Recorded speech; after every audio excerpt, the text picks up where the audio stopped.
Hello, friends, and welcome back to r/ProRevenge. Let's start our video with a story about a rather strange and a bit cheeky customer. But before we begin, don't forget to subscribe to our channel if you're new here and turn on notifications so you don't miss a new video every single day. Here we go. Are you for real?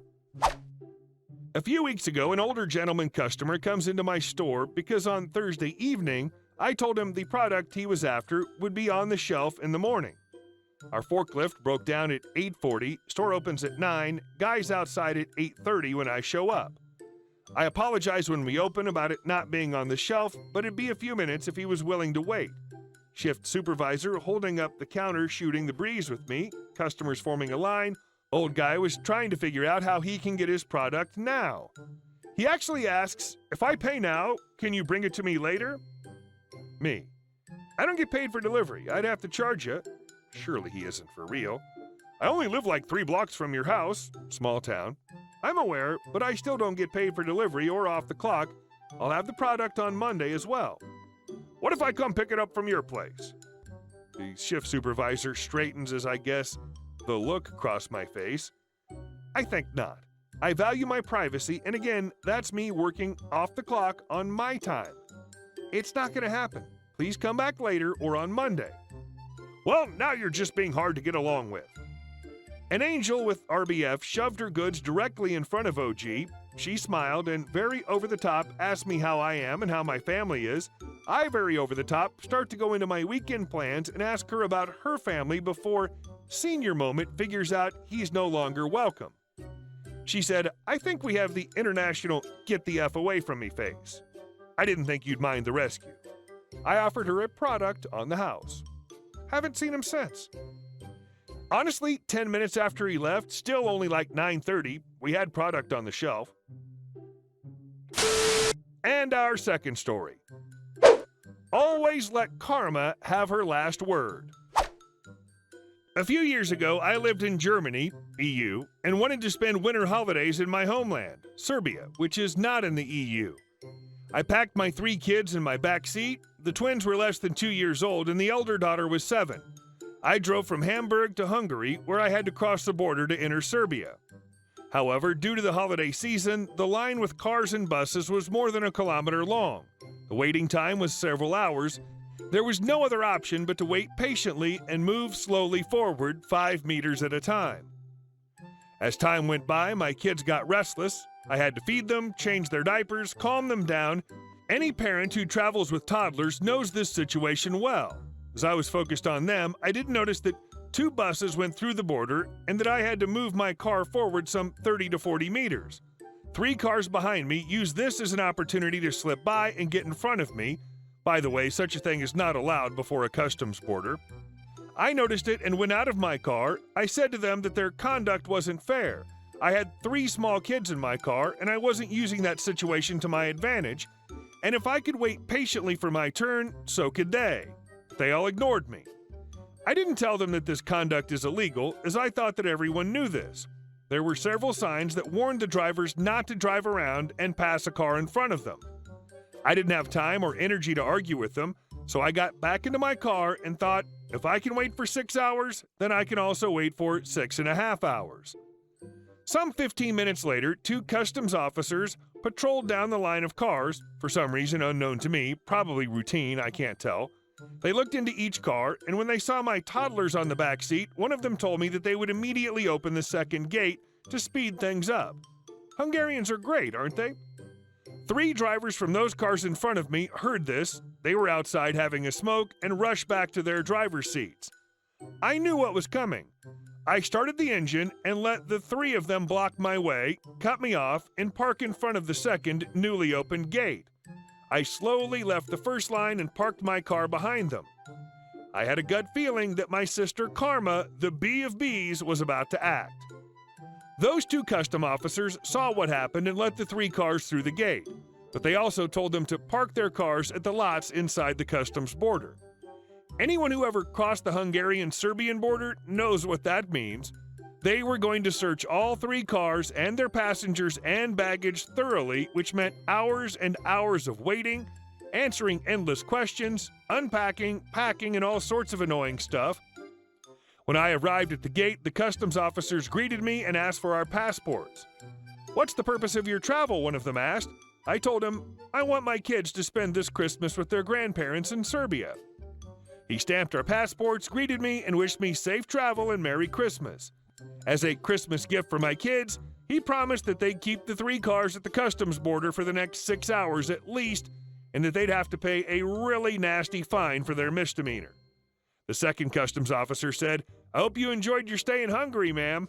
"Oh yes, I did, sir. I surely did." And our last story. Entitled family arrives late to restaurant, demands Wi-Fi, and insults my great-grandparents. They end up paying 20 times the price of the menu.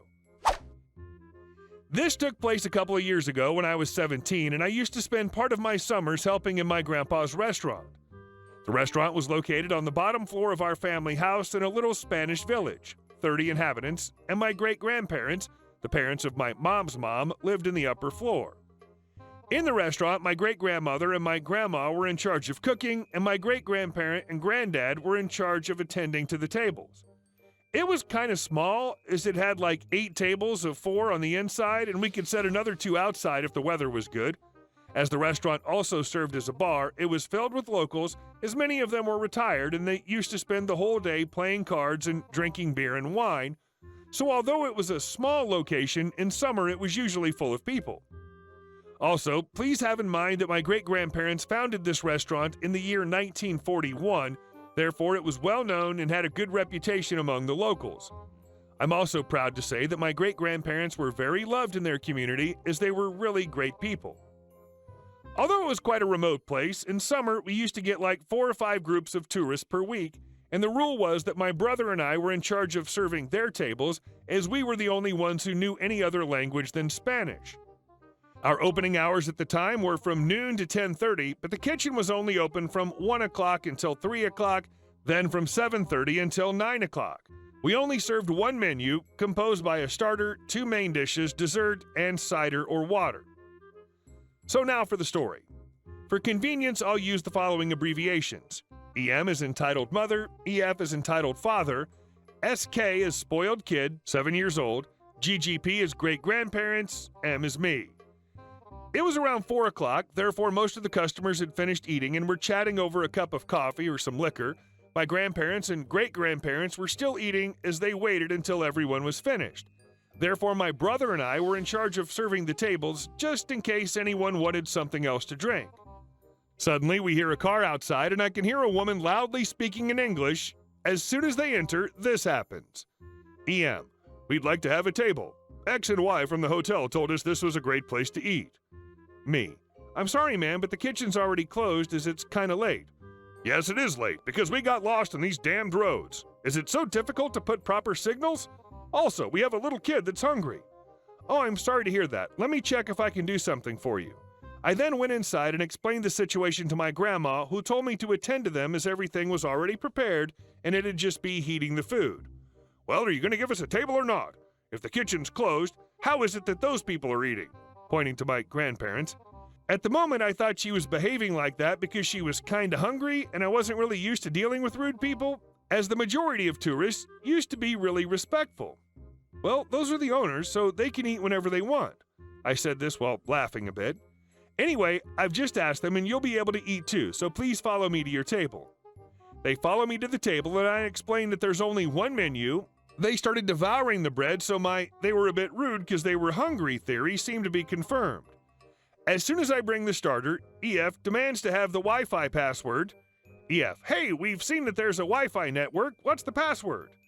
Me, yes, there is one. However, Wi-Fi is for staff personal use. We had a measured and really slow connection that had like 5 gigabytes of data, which my grandpa used for checking some newspapers, and my brother and I used for sending WhatsApps to our friends.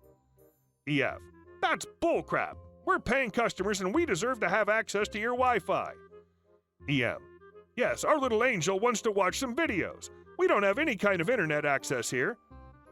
Me, sorry, but as I've said, it's for personal use. EM, that's not right.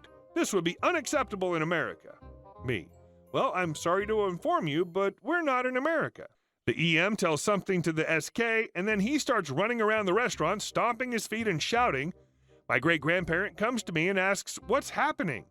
I explain the whole situation to him, and he asks me to please translate what he's going to say. GG, please, lady, control your child, or I will have to ask you three to leave. EM, don't you dare tell me how to raise my child, you dinosaur. EF, don't get close to my child, you old creep. By this point, everyone is of course looking with disbelief at these morons. I doubt for a second, but translate all of this to GG, expecting a not really nice reaction. Instead of saying anything, he slowly turns around and asks two men who were sitting on a table to take the whole family out of his restaurant. I proceed to explain to the family that if they don't get out, those two men, who also happen to be two guardias civiles, like rural police forces, would be taking them out. They don't seem to believe that those two men were policemen, and they refuse to leave until we serve them.